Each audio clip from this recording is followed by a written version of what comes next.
కప్ప, ముత్యం. అగనగా అడవిలో ఓ కప్ప హాయిగా జీవిస్తోంది. ఒక హంస దానికి పరిచయమైంది. ఒక హంస దానికి పరిచయమైంది. కొద్ది రోజుల్లోనే అవి ప్రాణమిత్రులయ్యాయి. ఒకరోజు కప్ప కొలనులో తామరాకు పైన తేలుతూ హంస ఒడ్డున నిలబడి ఒకదాంతో ఒకటి మాట్లాడుకుంటున్నాయి. ఈలోగా ఎటువంటి వచ్చాడో ఓ వేటగాడొచ్చాడు. వేటగాడు హంసను చూసి వల విసిరాడు. వలకు చిక్కిన హంస విలవిలాడింది. అది చూసి కప్పకి ఏం చేయాలో తోచలేదు. వేటగాడా, దయచేసి నా స్నేహితురాలి విడిచిపెట్టు అని వేడుకుంది.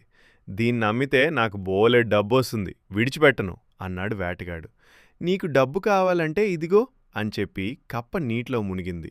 కొంతసేపటికి ఒక ముత్యంతో పైకొచ్చింది. ఈ ముత్యం తీసుకుని నా స్నేహితురాలు విడిచిపెట్టు అంది. వేటగాడు ముత్యం తీసుకుని హంసను విడిచిపెట్టాడు. ఇంతటితో ఆగకుండా వేటగాడి ఇంటికి వెళ్ళి తన భార్యతో జరిగినది చెప్పాడు.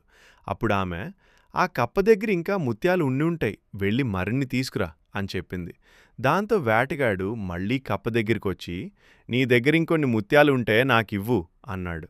కప్ప కొంచెం ఆలోచించి, సరే, కాని ముందు నీ చేతిలో ఉన్న ముత్యం నాకివ్వు అంది. వేటగాడు ముత్యం ఇచ్చాడు. కప్ప వెంటనే దాన్ని నీటిలో పడేసింది. ముత్యాలు నీటిలోనే పుడతాయి, ఇప్పుడు నీకు ఏమీ దొరకదు, అత్యాశతో ఉన్నది కూడా పోగొట్టుకుంటావు